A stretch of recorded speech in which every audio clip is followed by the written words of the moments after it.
माँ माँ, अरे सोनी, आओ आओ आओ। अरे दामाद जी, आइए आइए। नमस्ते माँ जी। नमस्ते पापा। अरे खुश रहो खुश रहो। आइए दामाद जी, बैठिए। बैठूंगी तो मैं बाद में। मम्मी पहले ये बताओ, आपके पेट में आपके दामाद का बच्चा? अरे सुनो तो पहले, आओ बैठो, पहले बात तो सुनो। मैं बैठूंगी बाद में मम्मी, पहले ये बताओ लोग क्या कहेंगे, मोहल्ले वाले क्या कहेंगे, हमें कहीं का नहीं छोड़ेंगे, सब कितनी बातें करेंगे, हमारी कितनी बदनामी होगी। मम्मी आपने ये कैसे सोच लिया? अरे बेटी मेरी बात तो समझने की कोशिश करो बेटी। आखिर ऐसा क्या हुआ जिसके वजह से सुनीता जी के कोख में अपने दामाद का बच्चा है? चलिए जानते हैं। ये कहानी रघुनाथगंज की है। ये है सुनीता जी। सुनीता जी जब घर पर बैठी होती हैं तब उनकी छोटी बेटी और दामाद उनके घर आते हैं। अरे मम्मी अकेले यहाँ बैठे बैठे क्या कर रही हो? अरे शीतल, अरे दामाद जी आइए आइए आइए बैठिए। माँ जी कैसे हैं? आपका तबीयत तो ठीक है ना? हाँ दामाद जी, मेरा तबीयत तो बिल्कुल ठीक है। आपका बताइए क्या हाल चाल है? मैं तो एकदम फिट हूँ माँ जी। बस ऐसे ही हमेशा फिट बने रहिए। कम उम्र में शादी हो जाने के वजह से सुनीता जी की उम्र अभी ज्यादा नहीं है और इस उम्र में उनकी 2 बेटियों की शादी हो चुकी है। ये उनकी छोटी बेटी है शीतल। शीतल की शादी को 2 साल हो चुके हैं, लेकिन अभी तक उनका कोई बच्चा नहीं है। एक दिन की बात है। सुरेश, मैं क्या कभी माँ नहीं बन सकती? सुरेश क्यों नहीं बन सकती? जरूर बनोगी माँ तुम। तो सुरेश, इतनी कोशिशों के बाद भी मैं माँ नहीं बन पा रही हूँ, मुझ में कोई दिक्कत है क्या? अरे बाबा कोई दिक्कत नहीं है। कल हम डॉक्टर के पास जाएंगे और सारा चीज टेस्ट करके देख लेंगे। तुम जरूर माँ बनोगी, विश्वास रखो। शीतल और उसके पति डॉक्टर के पास जाने की सोचते हैं और दूसरे दिन ही वो डॉक्टर के पास जाते हैं। डॉक्टर से जाकर सभी तरह के टेस्ट करते हैं और फिर डॉक्टर उनसे कहते क्या हैं, बात है डॉक्टर, ये माँ क्यों नहीं बन पा रही है? काफी कोशिशों के बाद भी ये माँ नहीं बन पा रही है। इसकी कोख नहीं ठहर रही है। कोई दिक्कत हो गई है क्या? हाँ, इसकी कुछ दिक्कतें हैं। इसके बच्चेदानी में कोई दिक्कतें हैं जिसकी वजह से इसकी कोख नहीं ठहर रही है। तो डॉक्टर साहब इसका कोई उपाय तो होगा ना?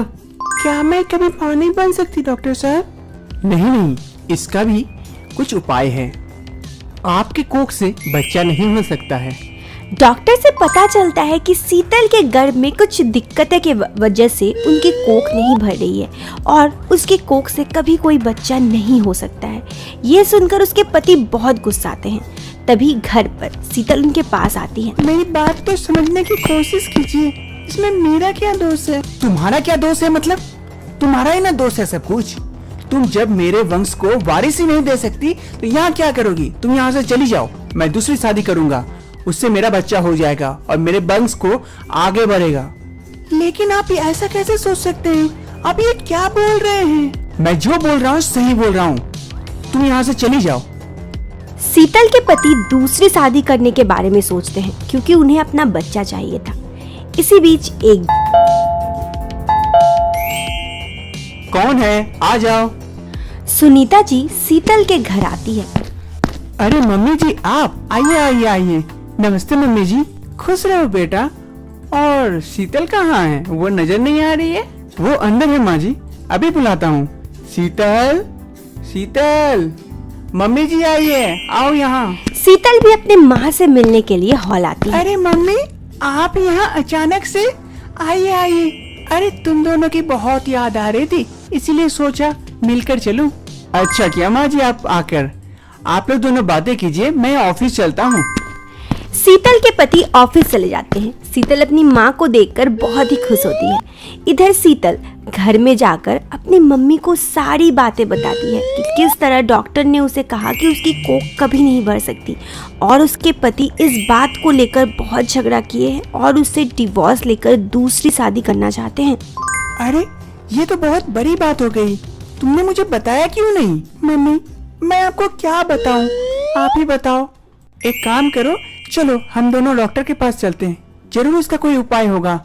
वो डॉक्टर साहब जरूर कोई उपाय निकाल के देंगे। अभी चलो मेरे साथ डॉक्टर के पास। अपनी माँ की सलाह लेकर शीतल और उसकी माँ डॉक्टर के पास जाने लगती है। अरे आइए आइए बैठिए। आप तो पहले भी यहाँ आए हैं ना? जी डॉक्टर साहब, मैं पहले अपने पति के साथ आई थी। ओह हाँ हाँ हाँ, समझ गया। आइए बैठिए। डॉक्टर साहब, एक बात बताइए, ये माँ कैसे बन सकती है और इसमें क्या प्रॉब्लम है? इसका कोक नहीं ठहर रहा है, जिसकी वजह से ये माँ नहीं बन पा रही है। तो डॉक्टर साहब, इसका कोई उपाय तो होगा ना? इसका उपाय तो है, लेकिन थोड़ा कठिन है। आप बताइए, मैं सब कुछ करने को तैयार हूँ। इनको किसी और का कोक उधारी पे लेना होगा। किसी और का कोक उधारी पे? इसका क्या मतलब होता है डॉक्टर साहब? देखिए, सेगोरेट मदर यानी कि इनका और इनके पति का बच्चा किसी और के कोक में पलेगा, क्योंकि इनके कोक में बच्चा नहीं ठहर रहा है, इसीलिए इनको किसी और का कोक उधारी पे लेना होगा। तो क्या डॉक्टर साहब, मैं इसकी सेगोरेट मदर बन सकती हूँ? हाँ, बन सकते हैं, बस हमें कुछ टेस्ट करने होंगे, उसके बाद आप सेगोरेट मदर बन सकते हैं। डॉक्टर की बातों को सुनकर शीतल को बड़ी ही खुशी होती है। इधर वो दोनों घर पहुंचते हैं और जहां पर उसके पति पहले से ही घर पहुंच चुके होते हैं, वो आकर उससे कहती है, सुरेश। हाँ शीतल, मैं यहाँ हूँ। अरे सासू माँ, नमस्ते सासू माँ। खुश रहो बेटा, खुश रहो। सुरेश, एक खुशखबरी है। हाँ बोलो, क्या खुशखबरी लाई हो? मम्मी हमारे बच्चे को अपने कोक में रखने के लिए तैयार हो गई है। अब मैं माँ बन सकती हूँ सुरेश। अरे वाह, ये तो बहुत बड़ी खुशखबरी है, लेकिन ये कैसे हो सकता है? शीतल सेगोरेशी के बारे में अपने पति को कहती है कि किस तरह वो फिर से माँ बन सकती है। थैंक यू मम्मी जी, आपकी वजह से आज हम लोग अपने बच्चे को जन्म दे पाएंगे। आपका बहुत बहुत धन्यवाद। इस बात को सुनकर शीतल के पति भी काफी ज्यादा खुश होते हैं। उसके बाद वे लोग डॉक्टर के पास पहुंचते हैं और डॉक्टर से जाकर सारी लीगल प्रोसेस कर सेगोरेशी की प्रोसेस पूरी करते हैं। ऐसे ही 6 महीने गुजर जाते हैं। एक दिन जब सुनीता जी अपने पति के साथ घर पर बैठी होती हैं, तभी उसकी बड़ी बेटी गुस्साते हुए आती। माँ, अरे सोनी, आओ। अरे दामाद जी, आइए। नमस्ते माँ जी। नमस्ते पापा। अरे खुश रहो। आइए दामाद जी, बैठिए। बैठोगे तो मैं बाद में। मम्मी पहले ये बताओ, आपके पेट में आपके दामाद का बच्चा? अरे सुनो तो पहले, आओ बैठो, पहले बात तो सुनो। मैं बैठूंगी बाद में। मम्मी पहले ये बताओ, लोग क्या कहेंगे, मोहल्ले वाले क्या कहेंगे? हमें कहीं का नहीं छोड़ेंगे, सब कितनी बातें करेंगे, हमारी कितनी बदनामी होगी। मम्मी आपने ये कैसे सोच लिया? अरे बेटी, मेरी बात तो समझने की कोशिश करो बेटी। दीदी, ये क्या बोल रही हो तुम? कुछ समझ में आ रहा है? तुम मम्मी को ऐसे ब्लेम कैसे लगा सकती हो? तुम्हें पता भी है कि ये सेगोरेट मदर क्या होता है? बिना समझे तुम कुछ भी बोल रही हो मम्मी को। मैं सब कुछ समझती हूँ। देखो दीदी, अगर तुम्हारे साथ भी ऐसा हुआ होता ना, तब तुम समझती। अगर तुम्हारा भी कोक सुना रहता, तब तुमको समझ में आता ये बच्चे का क्या होता है। अभी तुम्हारे पास बच्चा है ना, इसलिए तुम इसका एहसास नहीं समझती हो।